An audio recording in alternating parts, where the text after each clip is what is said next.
filajima bɛɛ lajɛlen fo don an b'a fɔ bisimila an ka don kibaru kɛnɛ kan an bɛ juma don a la juillet kalo tile 8 san 2022 o kɔnɔna la lase min b'an bolo ka dɔn mɔtɛ dɔwɛrɛ ye a yɛrɛ k'a fɔ ko bankas duguden dɔ bɛ yen n'o tɔgɔ ko lesagu olu kɔni ka CESCOM fila ye ambulance sɔrɔ ambulance kɔni sɔrɔla cogo di a fɔra ko donateur dɔ bɛ yen ale kɔni bɛ Abidjan duguden dɔ bɛ yen n'a bɛ fɔ ma ko Gomosagu donateur kɔni bɛ bɔ yen nɔ de ko nin ta a siɲɛ fɔlɔ ye a kɔni bɛ dɛmɛ lase bankasikaw ma ko barisa ko bankas CESCOM dɔ kɔni bɛ yen nɔ ko o équipera grâce à ce monsieur là donc ko ka foli ta k'a ɲɛsin ni donateur ba in ma barisa a bɛ ko caman ɲɛnabɔ bankas kɔni sugu kɔnɔna la surtout côté sanitaire kɔni fana na o kɔfɛ lase wɛrɛ min b'an bolo ka dɔn mɔtɛ dɔwɛrɛ a yɛrɛ k'a fɔ ko mouvement dɔ bɛ yen n'a bɛ f'o ma ko Ampeko n'o présidente ye Batuli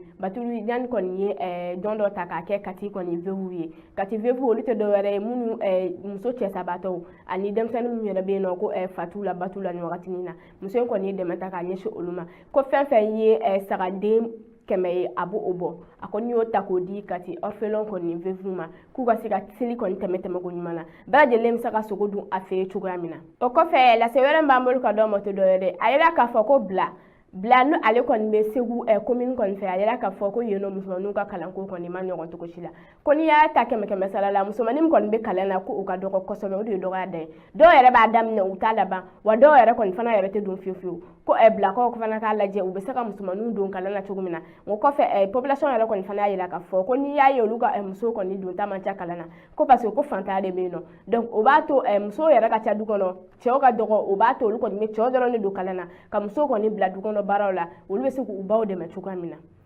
o bɛɛ lajɛlen kɔfɛ lase wɛrɛ min b'an bolo ka dɔn ma n'o ye an ka kibaruya laban ye o de ye k'a jira k'a fɔ ko mois de juin tɛmɛnen kɔni na accident min kɔni kɛra Kulukoro fɛ k'a bɛ taa accident 14 ɲɔgɔn kɔni na mɔgɔ min yɛrɛ kɔni bɔnna u ɲin na a kɔnɔna la kibaruya laban b'an bolo ka dɔn mɔtɛ dɔwɛrɛ a yɛlɛ k'a fɔ ko Kulukoro magala accident minnu kɔni kɛra yen nɔ minnu bolo dala mois de juin kɔni kɔnɔna la bilan dɔ kɔni kɛra u kan protection civile mɔgɔw fɛ olu y'a jira k'a fɔ ko maa 14 olu kɔni ni de kɔni tora mois de juin accident minnu kɔni kɛra Kulukoro 488 personnes olu kɔni de fana blessé la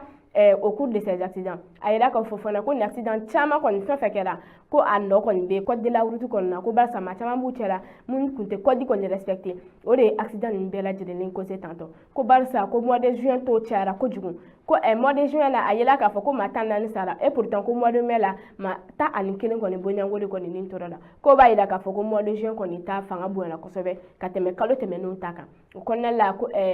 population k'u jantu yɛrɛ la bɛɛ lajɛlen ka se ka code de route kɔni sabati cogoya min na i bɛ se ka bɔ i ka so ka se i ka so sécurité la ka sɔrɔ fɛn min sɔrɔ lase minnu kun b'an bolo ka dɔn